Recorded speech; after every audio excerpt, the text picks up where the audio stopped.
got more info on the next PS5. Is Sony making the smart move and doubling down on PS5? And does the PS5 even need Starfield?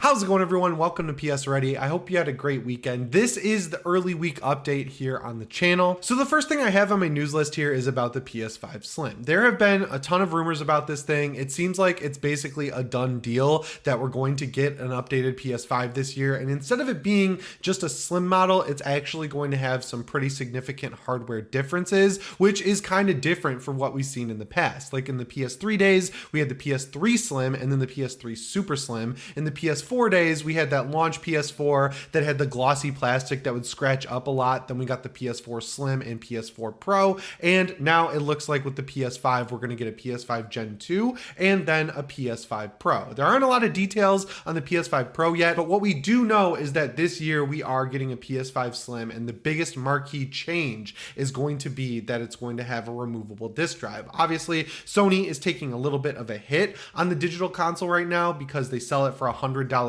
less than the disc version of the PS5, but taking out the disc drive doesn't really save them $100. So what I think they're trying to do here is just consolidate that assembly line. So they're really only going to make digital PS5s from now on. And then once they get off the assembly line belt, they're going to go to a different belt and either be boxed up as a digital model, or they'll have the disc drive attached and the new side plate put on, and it'll be sold as the disc model, but it'll really just be the digital model. The newest update we have is that they're looking to phase out the other PS5 models as quick as possible. That's another big reason why I think this is more of a cost-cutting measure than what we usually saw in the past, which was a way to revitalize the brand after a couple of years. Sony with the PS5 this time around, they still have a ton of hype behind this launch machine, mainly because it wasn't available for so long. Like, you couldn't actually get this thing in a lot of places unless you wanted to buy it off StockX or pay a scalper more or go on Facebook Marketplace or just like hover your mouse over PlayStation Direct and make multiple accounts to try and get in line for it. There was very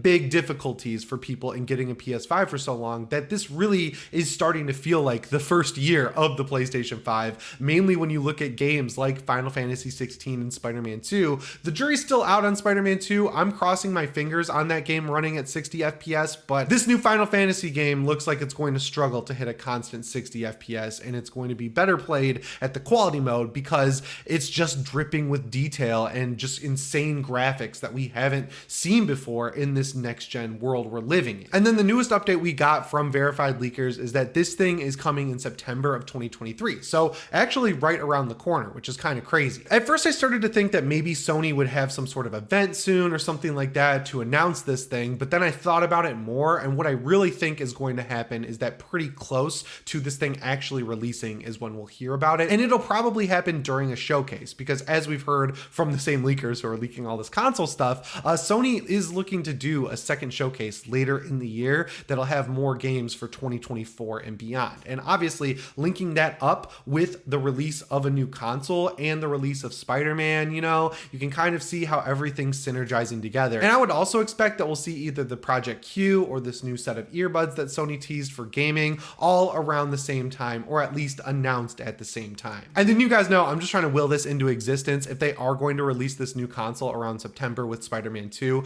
this should really be the first special edition PS5, I think. Spider-Man is such a huge IP for Sony. It's a huge IP for PlayStation. It's just a huge IP in general. And coming off the hype of the new Spider-Verse movie and all that, I really think this is going to be a big year hardware-wise and software-wise for Sony. So just recapping here, it's going to have a detachable disc drive, or you're going to be able to get it digital. It's coming out in September, and it's going to phase out the current model of the PS5 and be the only one made going forward. So not majorly different, I would say, than what we saw in the PS4 generation, but definitely noteworthy because A, they're making the hardware different by making the disc drive detachable, and B, they're going to release it separately from the PS5 Pro, like an actual full year or so apart. Next on my list here, this news story is kind of hard to figure out how to spin because depending on how you look at it, it's either really positive or maybe a warning sign for the future, but ultimately I still think the result for hardcore gamers gamers is going to be good in the end. So if you guys remember, back in 2021, Sony started up PlayStation Mobile, which was like this whole thing where they were basically spinning off an arm of the company where they would buy new studios and make new studios with the sole purpose of making games for mobile phones. And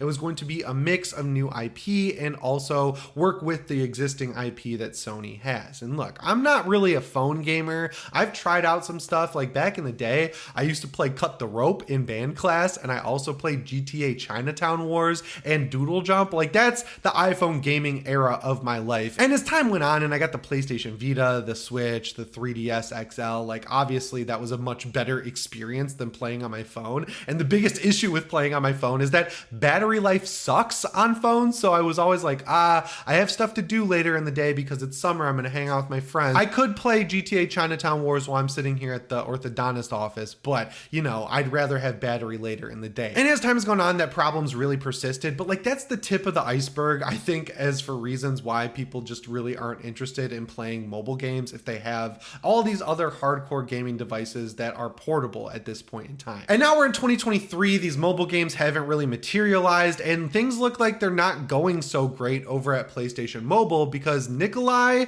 Sebastiani, the guy who was hired to lead PlayStation Mobile, has just recently left the company. He's no longer working at Sony, and if you look at this guy's pedigree, he's the dude who basically came up with the content strategy for Apple Arcade, which as far as mobile games go, I would say is the most successful form of it in terms of making quality games that aren't going to nickel and dime you with tons of microtransactions. So Sony hiring him to help lead this whole project was a smart move, like in the vacuum of making mobile games. Like, was it a smart move for Sony to even make this mobile game initiative? I don't think so, because a lot of the competition out there, like Apex Legends Mobile, for example, is being shut down, and like EA is making these studios go work on other stuff. So as a whole, I don't really think mobile is what I'm interested in from Sony. I'd much rather them devote the time, energy, and money into making a new handheld, because as we've seen with the Nintendo Switch, the Steam Deck, and now the ROG Ally, there is a lot of demand out there for a super powerful handheld. Despite a lot of these devices not having great battery life, people want these powerful handhelds that can take these console games, and in some cases PS5 games like Spider-Man Remastered, on the go and play them at basically PS4 levels. The big difference being that a lot of these handhelds run games best at 720p. Now, the latest update to this story is that two people who were below Nicola have been promoted to the co-leaders of PlayStation Mobile, but I just really think it's time to move on from this whole initiative on Sony's part. I don't think it's going to provide them the marketing boost they think it will. I don't think that people who actually play games on their phone, you know, super casual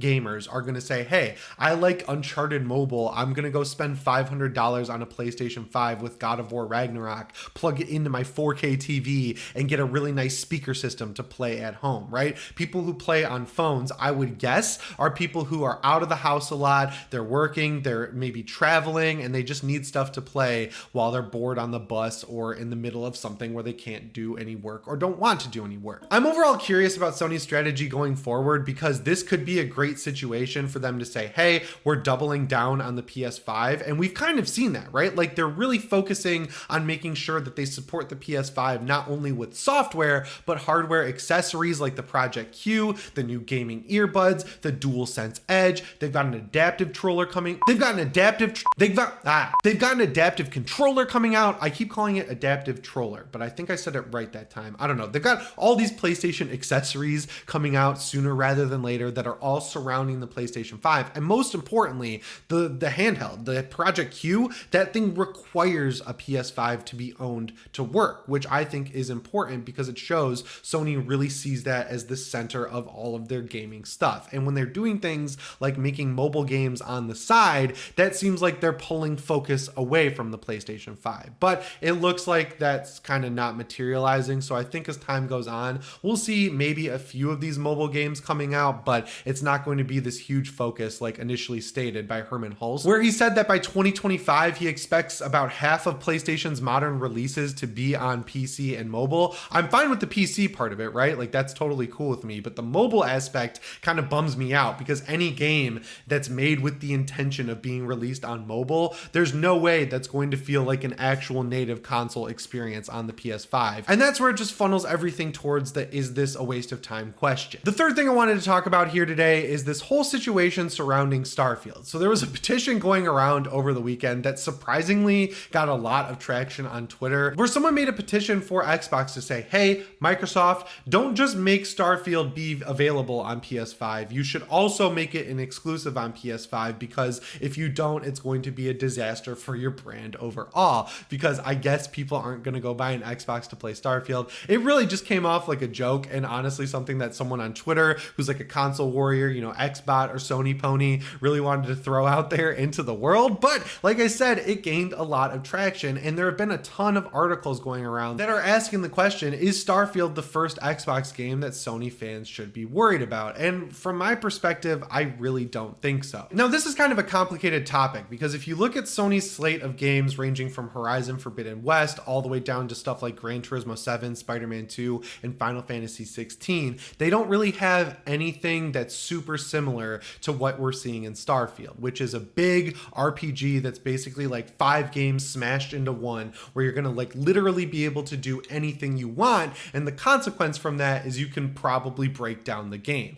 I spent the whole weekend playing Fallout 4 with mods. I only put a few on, like making my junk weightless, making it so you can have a companion and your dog, which is super important to me, and then I added in the fall trees from Fallout 76. Native Fallout 4 is like a barren wasteland, and I like having the leaves on the trees, but it's a good experience overall with all those mods installed, nothing too crazy, and it's surprisingly easy to crash that game by either dropping tons of stuff on the ground, generating items with the terminal, and doing all sorts of crazy stuff that you can do in Bethesda games. Whereas with Sony, when they release a game, other than Days Gone, because that one was kind of a technical mess when it came out, you can pretty much expect that there's not going to be any launch issues, that while yes, there might be a day one patch or a patch within the first couple weeks, it's really going to be content complete at launch. And while there will be DLC, you probably won't see it for at least a year, because unlike other studios and developers, Sony teams tend to start the DLC as soon as the game is out, like with Ghost of Tsushima's Iki Island expansion or Horizon Forbidden West's Burning Shore expansion, just as 2 examples. Another reason I think Sony's going to be just fine in this scenario is that they have a very healthy output of games. This year's a little light, I will admit, in terms of first party initiatives. Like, we're getting Final Fantasy 16 tomorrow when I'm recording this video, and it looks incredible, but that's a second party game. It's not really a first party Sony game. The only reason it's really exclusive to the PlayStation 5 is because Sony threw down money. And then we've got Spider-Man 2, which I think on its own makes up for the lighter than usual first party releases this year, because that game's going to sell gangbusters, and this is a great year for third party games. Like, I had a great time playing stuff like Resident Evil 4, Dead Space, Diablo 4, Destiny 2 still, and of course the Callisto Protocol on my PlayStation 5. And I ended up taking my monitor from work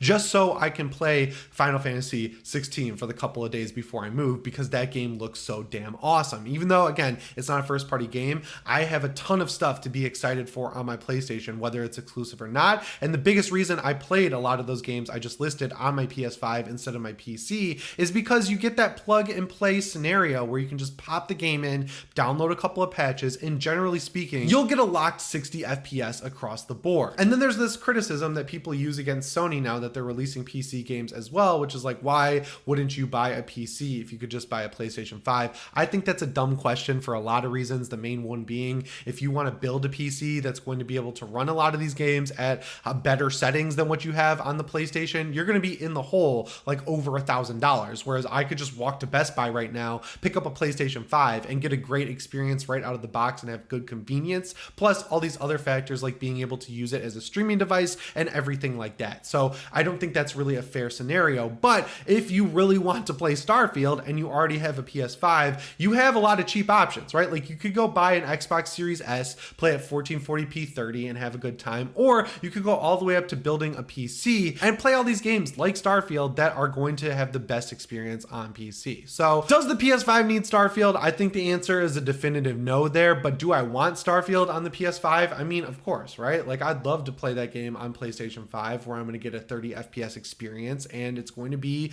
probably a rock solid 30 FPS because Xbox actually gave Bethesda the time to finish this game, which is great. But yeah, at the end of the day, I think I'm going to be just fine playing Spider-Man 2. Lords of the Fallen is coming out in October, and that game actually looks awesome. Like, honestly, there are so many games coming out in September and October that if I only had a PS5, I would have tons of other stuff to play that's really going to make me feel justified in that purchase. So if you just got a PS5, you made your way through the backlog and you're looking forward to the future and you're kind of disappointed that you're not going to have Starfield, I don't think you have to worry at all, and you don't need to make any crazy moves like returning your PS5 for an Xbox, because we don't even know if the game's going to be good.